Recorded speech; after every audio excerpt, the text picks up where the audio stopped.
انسانی شیطان تھے اور جو جناتی شیطان تھے وہ کیا کرتے تھے؟ فرمایا یوحی بعضهم الی بعض زخرف القول غرورا، وہ ایک دوسرے کی طرف ملمہ کاری والی اور بڑی خوبصورت سی باتیں بنا بنا کے دھوکہ دینے کے لیے ڈالتے تھے. وہ اس کے کان میں ڈالتا تھا، وہ اس کے کان میں ڈالتا تھا، وہ اس کو بولتا تھا، وہ اس کو بولتا تھا. یہ جو فرمایا نا زخرف القول، زخرف کہتے ہیں بناوٹ کو اور سجاوٹ کو اور خوبصورت ایک چیز بنائی ہوئی ہو نا اسے، تو اپنی بات کو بنا سوار کے وہ پیش کرتے ہیں.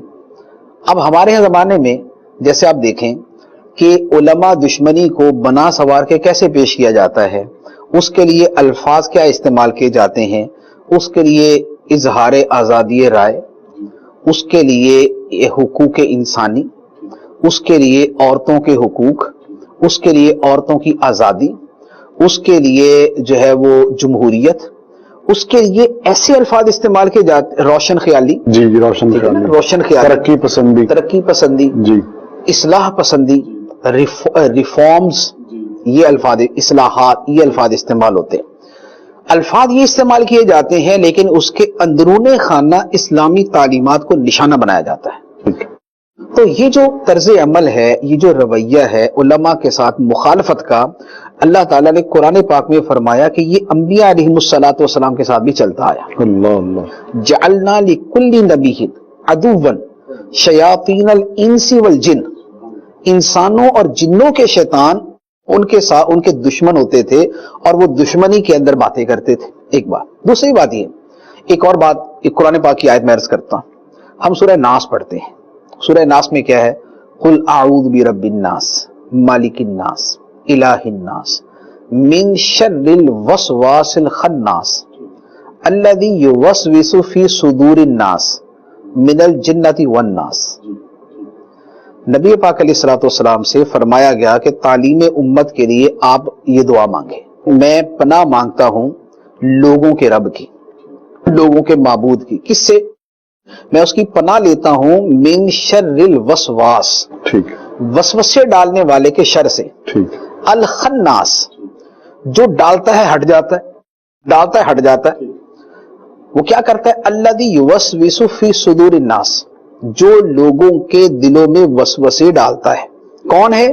فرمایا من الجنۃ والناس، دونوں میں سے یہ. اللہ اللہ، بہت خوب. جنات میں سے بھی وسوسے ڈالنے والے ہیں اور انسانوں میں سے بھی وسوسے ڈالنے والے ہیں. اب آپ غور کریں کہ یہ جو انسانوں میں سے وسوسے ڈالنے والے ہیں وہ کس کے خلاف وسوسے ڈالتے ہیں؟ کیا آپ نے سنا ہے کہ سائنسدانوں کے خلاف وسوسے آتے ہیں کسی کو؟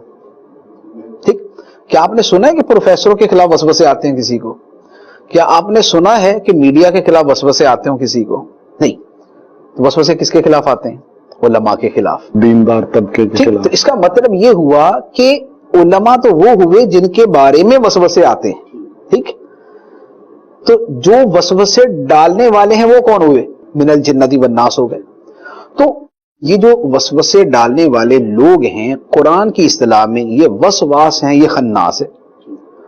تو یہ وہ رویہ کہ جو اللہ تعالیٰ نے قرآن پاک میں فرمایا اور جس کے بارے میں فرمایا کہ اس شے کے شر سے اللہ تعالیٰ کی پناہ مانگتے رہا کرو. اللہ اللہ اللہ، بہت خوب. تو یہ وہ چیز ہے کہ جو ہمارے سامنے ایک لوگوں کا طرز عمل آتا ہے کہ علماء کے ساتھ ایک دشمنی کا رویہ ہے، ایک ان کے ساتھ جو ہے وہ ان کے خلاف وسوسے ڈالنے کا انداز ہے. اور وسوسے سے مراد صرف یہ نہیں ہوتی کہ دل میں ہی بات ڈالی جائے، جیسے آیت کے اندر ہی واضح ہو گیا نا کہ انسان تو دوسرے انسان کے دل میں نہیں ڈالتا، وہ تو اس کو بول کے ہی اس کے دل میں ڈالتا ہے نا. تو یہ بول کے ڈالنے والے ہیں. تو جو علماء کے خلاف کلام کرتے ہیں تو وہ اس آیت کے مصداق کے اندر آتے ہیں.